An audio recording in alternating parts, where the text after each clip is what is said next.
Hello hello hello, नमस्कार नमस्कार नमस्कार। मैं फिर से आ गया हूं आप सभी के बीच, आप सभी का भाई, बंधु, सखा, मित्र, जो भी कह सकते हैं आप मुझे। भाई माने तो भी ठीक, आचार्य माने तो भी ठीक, सर बोले तो भी ठीक, और मित्र बोलेंगे तो और मजा आएगा। तो हमने कल बोला था कि पिछले वीडियो में हम आपसे नेक्स्ट वीडियो मिलेंगे। हमारा रसखान जी का खत्म नहीं हुआ था, उनका जीवन परिचय और सवैये के बारे में मैंने बताया था। उसमें कुछ पद बच गए थे और उसमें एक टॉपिक और था कवित्व।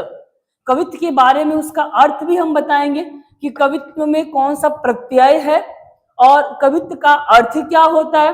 ये सारी चीजें आपको बताई जाएंगी। आप सभी लोग एक बार जल्दी से, अच्छा ये बताइए किसने किसने वीडियो को लाइक किया और सब्सक्राइब किया। चलिए, उम्मीद करते हैं आप लोग बहुत अच्छे हैं, बहुत अच्छे फ्रेंड है, मेरे बेस्ट फ्रेंड है यार आप लोग। ठीक है, तो आप देख पा रहे हैं कि जीवन परिचित हो, ये चीज हो गया था। अच्छा, पिंक कलर चेंज कर ले क्या हम? चलिए चेंज कलर कर लेते हैं। आपने कह दिया और हमने कर लिया। देखिए, हमने ब्लैक से येलो कर लिया। अब तो खुश हो आप लोग? एक बार थंब के माध्यम से बता दीजिए मैं। तो आप देख पा रहे हैं, मैंने कल जीवन परिचय बताया था कि इनका जन्म जो हुआ था दिल्ली के एक पठान परिवार में सन मैं नहीं बताऊंगा, अब पिछला वीडियो देखेंगे तो आपको पता चलेगा। इनकी मृत्यु हुआ था, नहीं बताऊंगा। इनके गुरु का नाम बता रहा हूं, बता दो, विठल नाथ जो वल्लभाचार्य के पुत्र थे। ठीक है, तो हमने कल इनके जीवन परिचय के बारे में पढ़ा, सवैये के बारे में पढ़ा कि उन्होंने किस प्रकार से किया। हमने पिछले वीडियो में लास्ट में मैं बता के छोड़ा था कि जो गोपियां थी वो कह रही हैं कि भगवान श्री कृष्ण के हाथों पूरा ब्रज बीत चुका है, अर्थात पूरा ब्रज उनका वशीभूत हो गया है, उनमें ही समा गया है, अगर एक प्रकार से बोले तो। अब आगे क्या कहती हैं गोपियां, चर्चा करते हैं। तो तैयार हैं आप सभी? हाँ तो चलिए, हाँ आ गए हम। तो टोपी पे मिस ही कर ले यार, ठीक है ना। चलो, कान भय बस बासुरु के, अब कौन सखी हमको चाहिए है, निस द्योस रहे संग साथ लगी, यह सौतिन तापन क्यों सही है ये, जिन मोही लियो मनमोहन को, रस खानी सदा हमको दही है, मिली आओ सबे सखी भागी चले, अब तो ब्रज में बांसुरी रही है, ब्रज में बांसुरी रही है। शब्दार्थ आप देख पा रहे होंगे। चाहिए है का मतलब होगा चाहेगा। बड़ा मोटा चल रहा है यार, पतला किया जाए थोड़ा सा। चलो पतला करते हैं, ठीक है। ये देखो सर ने फुल कर दिया यार। चलो इसको थोड़ा इरेज कर दूं मैं। चाहिए का मतलब होगा चाहेगा। निस्द्योस का मतलब, इसको ध्यान रखिएगा, इसको थोड़ा सा आपको बेसिक भी बताते चलूंगा ना, ताकि आपको समझने में आसानी हो, कहीं पढ़ने में दिक्कत ना हो। इसको ना ये द्यव पढ़ेंगे, अगर मैं इसका वर्ड विच्छेद करूं, इसको घ नहीं पढ़ेंगे, ध्यान रखिएगा, इसको द्यव पढ़ेंगे। द्य आधा द होता है और प्लस य भी होता है, यानी द जमा य, और जो द पे हलंत लगा है आप सभी को पता हुआ लगभग लगभग, बट मैं फिर भी बता दे रहा हूं, हो सकता है भूल गए हो, क्योंकि आपको आगे की पढ़ते जाते तो पीछे का भूलते जाते हैं ना, तो मैं सोचा साथ साथ मैं भी चलूं पीछे से लेके। ये जो आप देख पा रहे हैं ना, ये नीचे जो लगा है लाइन, इसको हलंत बोलते हैं, मतलब कि वर्ड आधा हो जाता है। ठीक है, तो इसको घ नहीं पढ़ेंगे। ये देखिए, इसमें और इसमें, इन दोनों में डिफरेंट है, धरती आसमान का डिफरेंट है यार। इसको घ पढ़ते हैं, इसको द्य पढ़ते हैं। ठीक है, तो निस्द्योस का मतलब होता है रात दिन, तापन का मतलब होता है संतापों को, सही है का मतलब होता है सहन करेगी। आ रहा है ना समझ में? चलो समझ में तो आएगा ही, क्योंकि हम पढ़ा रहे हैं ना। मोही लियो का मतलब होता है मोहित कर लिया, अर्थात अपनी ओर आकर्षित कर लिया। दही दही है का मतलब होता है कि जलाती है, दही है का मतलब होता है जलाती है। ठीक, आगे देखते हैं। अब लाइन वाइज बिल्कुल व्याख्या देखेंगे। कान भय बांसुरी के, कान का मतलब समझ ही रहे हो, भगवान कृष्ण की बातें की जा रही हैं। कान का मतलब होता है कन्हैया। भय बांसुरी के, अब कौन सखी हमको चाहिए है। ठीक है, गोपियां क्या कहती हैं, अरसखान जी बताते हैं, सैयद इब्राहिम जी, कि एक गोपी अपने सखी से कहती है कि हे सखी, श्री कृष्ण अब बांसुरी के वश में हो गए हैं। देखिए, भय बस बांसुरी, वश का मतलब होता है वश में होना। ठीक, आगे क्या बताती हो कि अब हमसे कौन प्रेम करेगा। वो बता रही हैं कि सखियां ये आपस में बातें कर रही हैं कि हे सखी, अब तो जो हमारा कन्हैया है वो अब बांसुरी के बस में हो गया है, बस वो बांसुरी का होके रह गया है, अब हमसे प्रेम कौन करेगा। ठीक, आगे बताते हैं, निस देव से रहे संग साथ लगी, यह सौतीन तापन क्यों सही है। सौतीन का मतलब समझ ही रहे होंगे आप, ठीक है। शौतन यानी निसद्योष, मतलब सखियां आगे बताती हैं, आगे बता रही है, बात कर रही हैं कि जो बांसुरी है दिन रात वह उसी के साथ लगी रहती है, दिन रात वह उसी के संग लगे रहते हैं, उसी के साथ लगे रहते हैं। यह सौतीन तापन क्यों सही है, अर्थात मैंने सही का मतलब सहन करेगी। हम यह सौतीन कब तक सहन करेंगे। देखिए, करने लगे, यह बांसुरी रात दिन उनके साथ लगी रहती है, अब गोपी रूपी शौत की ईर्ष्या के संताप को क्यों सहन करेंगे। अर्थात जो बांसुरी है अपने बस में कर ली है, उसकी संताप, उसकी व्याकुलता ये क्यों सहें, ये कब तक सहन करेंगी। आपस में बातें कर रही हैं। आगे क्या बताती हैं गोपियां कि जिन मोह, सॉरी रसखान जी आगे क्या बताते हैं कि गोपियां क्या आपस में फिर आगे क्या कहती हैं कि जिन मोही लियो मनमोहन को, जिन मोही लियो मनमोहन को, अर्थात जिसने मनमोहन, जिसने भगवान श्री कृष्ण को अपने ओर मोहित कर लिया है, अपनी तरफ आकर्षित कर लिया है, रस खानी सदा हमको दही है। अर्थात आगे बताती हैं, कहती हैं कि जिस बांसुरी ने हमारे मन को मोहने वाले कृष्ण को अपने प्रेम से मोहित कर लिया है, रस खानी सदा हमको दही है, वह हमें सदा ईर्ष्या से जलाती रहेगी, हमें प्रतिदिन प्रतिपल हर क्षण हर वक्त हमें ईर्ष्या होती रहेगी। आगे क्या होता है, मिल आओ सब सखी, मिल आओ सब सखी, भागे चले अब तो ब्रज में बांसुरी रही है। आगे बताती हैं, आपस में क्या बातें करती है कि हे सखी आओ हम सब मिलकर ब्रज छोड़कर अन्यत्र चलें। अन्यत्र का मतलब होता है कि अलग स्थान पर जाना, जिस जगह पे आप रहते हैं उस स्थान को छोड़कर किसी दूसरे स्थान पर निवास करना, उसी का मतलब होता है अन्यत्र। तो सखियां कहती है कि चलो सखियों, अब हम इस ब्रज को छोड़ दे, इस गोकुल धाम को छोड़ के अब हम कहीं और चलते हैं। ठीक है, क्योंकि यहां अब केवल बांसुरी ही रह सकेगी, जिसने भगवान श्री कृष्ण को अपने मुंह में बांध लिया है, अपनी ओर मोहित कर लिया, अपने बस में कर लिया है, दिन रात उसी के संग रहती हैं। ऐसा गोपियां बताती हैं कि भगवान श्री कृष्ण जो है वो बांसुरी के संग दिन रात 24 आवर रहते हैं। आगे बताने कि अर्थात कृष्ण के प्रेम से वंचित होकर हमारा ब्रज में निर्वाह नहीं होगा, हमारा ब्रज में निर्वाह नहीं हो सकता। निर्वाह का मतलब होता है कि अब हम नहीं रह सकते, और हमारा यहाँ पे रहना मुश्किल है, इम्पॉसिबल भी तो बोल सकते हैं यार। अरे टूटी फूटी हम भी अंग्रेजी बोल लेते हैं यार। चलो ठीक है, तो उम्मीद कर रहे होंगे कि आपको समझ में आ रहा होगा।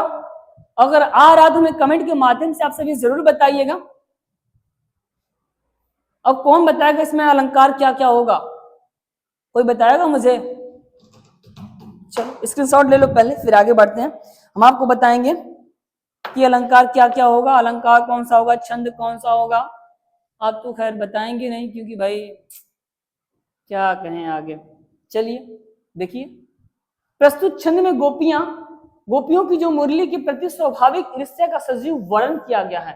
ईर्ष्या, वो भगवान श्री कृष्ण के बांसुरी से जलन करती हैं, ईर्ष्या करती हैं, उनसे दुश्मनी रखती हैं वो, क्योंकि वो भगवान श्री कृष्ण के सदा संग रहती है। उसके आगे भगवान श्री कृष्ण गोपियों के प्रेम नहीं दे पाते हैं, या उनके प्रेम को भूल जाते हैं, ऐसा गोपियों का कहना है।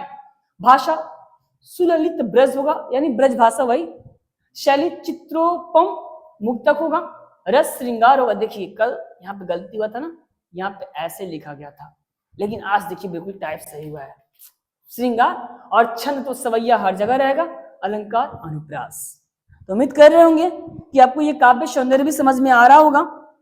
और काव्य सौंदर्य समझ में आएगा कि नहीं यार? अगर लगातार वीडियो देख रहे होगे आप ना स्टार्टिंग से सूरदास से, तो 100% मैं वादा कर रहा हूं कि आपको अलंकार रटने की जरूरत नहीं पड़ेगी, अलंकार फिर दोबारा पढ़ने की जरूरत नहीं पड़ेगी, और एक बार आप पढ़ लेते हैं तो आपका रिवीजन हो जाएगा, आपको तुरंत समझ में आ जाएगा। चलिए अब नेक्स्ट देखते हैं। आहा, इसमें एक और है जी। मोर पखा सिर ऊपर रखियो, गुंज की माल भरे पहिरोगी, ओढ़ी पितंबर ले लकुटी, बन गोधन ग्वार संग फिरोंगे, भावत ओही मेरो रस खानी, सो तेरे कहे सब स्वांग कराऊंगे, या मुरलीधर की अधरान धरी अधरान धरेंगे।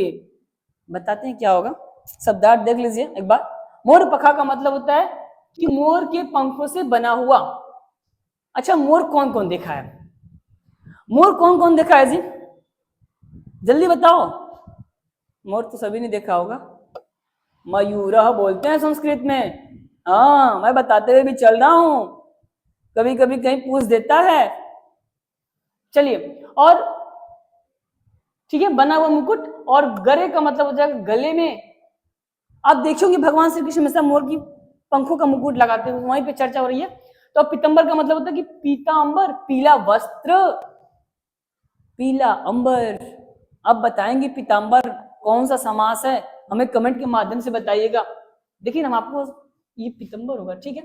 पीतांबर यानी पीला वस्त्र। लघुटी का मतलब होता है छोटी लाठी, और स्वांग का मतलब होता है श्रृंगार अभिनय। ये श्रृंगार थोड़ा यहाँ सही कर लेते हैं, ऐसे रहेगा। वाह, क्या बात है, अभिनय। तो यहाँ पे क्या होता है देखते हैं। मोर पखा सिर ऊपर रखियो, गुंज की माल गरे पहिरोंगे। अब मोर पखा सिर ऊपर रखियो अर्थात फिर गोपी आपस में एक दूसरे से कहती कि हे सखी, मैं तुम्हारे कहने से अपने सिर पर मोर के पंखों से बना मुकुट धारण कर लूंगी। एक सखी जो है दूसरे सखी से कहती है कि हे सखी, यदि तुम ये कहोगी कि मोर से बना मुकुट, मोर के पंख से बना मुकुट मैं अपने सर पे तो धारण कर लूंगी, लेकिन गुंज की माला गले पहनूंगी, अपने गले में गुंजा की माला पहन लूंगी, अपने गले में गुंजा की माला पहन लूंगी, लेकिन ओढ़ी पीतंबर ले लकुटी, बन गोधन ग्वारण संग फिरूंगी। आगे बताती हैं कि कृष्ण की तरह पीले वस्त्र पहनकर और हाथ में लाठी लिए हुए ग्वालों के साथ। यहाँ पे थोड़ा मिस्टेक हुआ है, हम सही करते हैं, ठीक है ना जी। चलो यहाँ पे ठीक है ना जी, कुछ कहिएगा नहीं ना, बताइए। ये हुए थोड़ा सा हम चेंज करते हुए,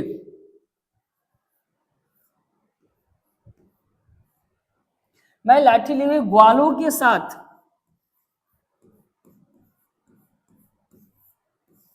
दिखाई दे रहा ना जी, देख लें भी जरा। हाँ ठीक है, चल जाएगा, चलो ठीक है। तो मोर के पंखों से बना मुकुट धारण कर सकती हूँ, गुंजा की माला पहन सकती हूँ, हाथ में लाठी भी लेके ग्वालों के संग गायों को चराती हुई वन वन घूमती रहूंगी। आगे क्या बताती हैं, भाव तो ओही मेरो रस खानी, सो तेरे कहे सब स्वांग करूंगी। अर्थात वो कहती हैं कि ये सभी कार्य मुझे अच्छे लगते हैं, और तेरे कहने से मैं कृष्ण के सभी वेश धारण कर लूंगी। परंतु उनकी ओठों पर रखी हुई बांसुरी देखिए, यह मुरलीधर की, अधरान का मतलब होता है ऊंट, धरी अधरा न धरेंगे। अर्थात बताती हैं कि मैं सारे कार्य कर लूंगी, उसका सारा नकल कर लूंगी, लेकिन वो क्या नहीं करना चाहती हैं कि रखी हुई बांसुरी अपने ओठों से स्पर्श नहीं करूंगी।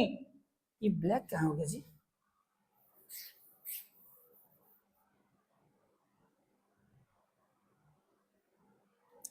अर्थात अपने ओठों से स्पर्श नहीं करूंगी, किसको? बांसुरी को। वो सब कुछ करने के लिए तैयार हैं, बस अपने ओठों से वह बांसुरी को स्पर्श नहीं करने देना चाहती हैं।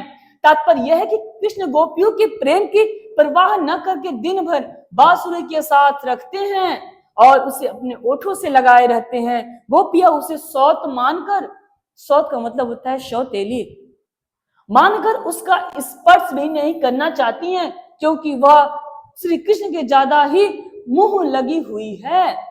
अर्थात वह दिन भर उनके साथ रहती है, इसलिए गोपी जो है वो सारे वेश उनका धारण करने, बस वह कृष्ण की बांसुरी को अपने ओठों से स्पर्श नहीं करना देना चाहती, क्योंकि वह बांसुरी को अपनी शौतन मानती हैं।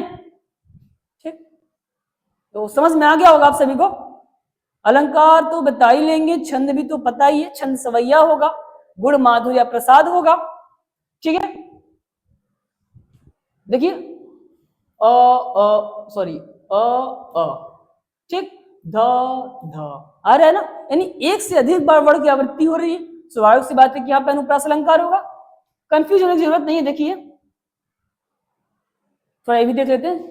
कृष्ण के प्रति गोपियों के अनन्य प्रेम और वासुरु के प्रति स्त्रियोचित ईर्ष्या का स्वाभाविक चित्रण किया गया है।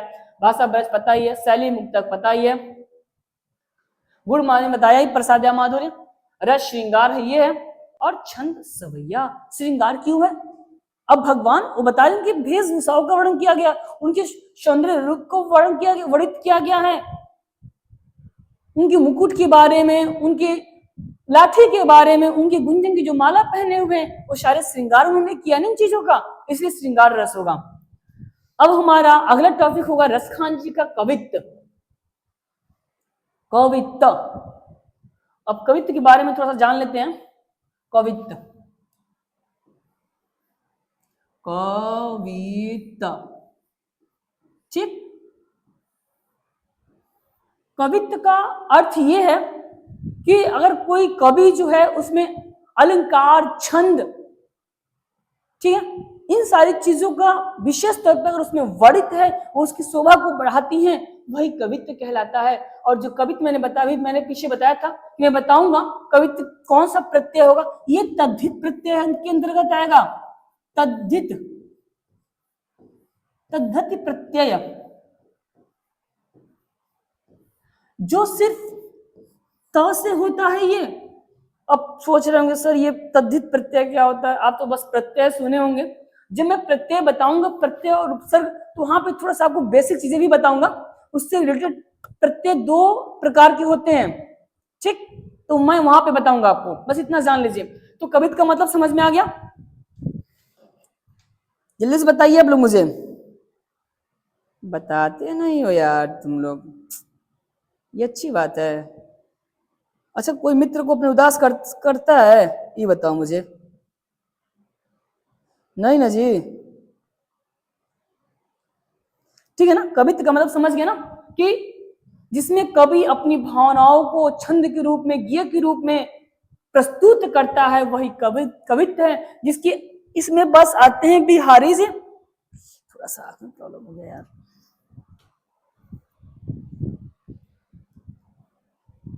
बिहारी जी के आएंगे और घनानंद के आएंगे। घनानंद आपको 11th में मिलेंगे, ठीक है कवि। अरे घनानंद हो, घनानंद नहीं जिसका चंद्रगुप्त से युद्ध हुआ था, घनानंद कवि है, कवि, ठीक है। चलिए अब कवित्व के बारे में देखेंगे। गोरज बिराजे भाल लही लही बनमाल, आगे गैया पाछे ग्वाल, आगे गैया पाछे ग्वाल, गावे मृदु बानी रे, तैसी धुनी बांसुरी की, तैसी धुनी बांसुरी की, मधुर मधुर जैसी, बंक चितवन मंद मंद मुस्काने रे, कदम बिटप के निकट तटिनी के तट, अटा चढ़ी चाही पित पट फहराने रे, रस बरसावे तन तपनी, रस बरसावे तप तपनी, बुझावे नैन प्रण रिझावे, वह आवे रस खाने रे। अर्थात आगे बताते हैं आपको, ठीक है। तो गोरज का मतलब होता है गायों के पैर से उड़ी हुई धूल। ध्यान रखिएगा, जो गाय जब चलती हैं या दौड़ती हैं तो उनके पैरों के माध्यम जो धूल उड़ता है उसी को हम गोरज बोलते हैं, ठीक। और लहलही का मतलब होता है शोभायमान हो रही है। बानी का मतलब समझते ही है बाड़ी, और बंक मतलब टेढ़ी, तटिनी का मतलब होता है यमुना नदी, और तंतपनी का मतलब हो जाएगा शरीर की गर्मी, शरीर की तपन, शरीर की उष्मा। अब व्याख्या देखते हैं। गोरज विराजे भाल लही लही बनमाल, देखिए गोपी कहती कि हे सखी, वन से गायों के साथ लौटते हुए कृष्ण के मस्तक पर गायों के चलने से उड़ी धूल सुशोभित हो रही है। देखिए, गोरज बिराजे भाग ले वनमान, आगे गैया पीछे ग्वाल गावे मृदु बानी रे। अर्थात जब गैया चलती हैं तो जो धूल उड़ रहा है और श्री कृष्ण के माथे पे जाके बैठ रहा है, वह कितना शोभायमान हो रहा है। आगे बताते हैं कि आगे ग्वाल है ना जी, सॉरी, आगे गैया पीछे ग्वाल गावे मृदु बानी रे। अर्थात आगे आगे गैया है और पीछे से ग्वाल चलते हैं, गावे मृदु बानी रे, और बाड़ी इतनी मधुर होती है। देखिए यहाँ पे,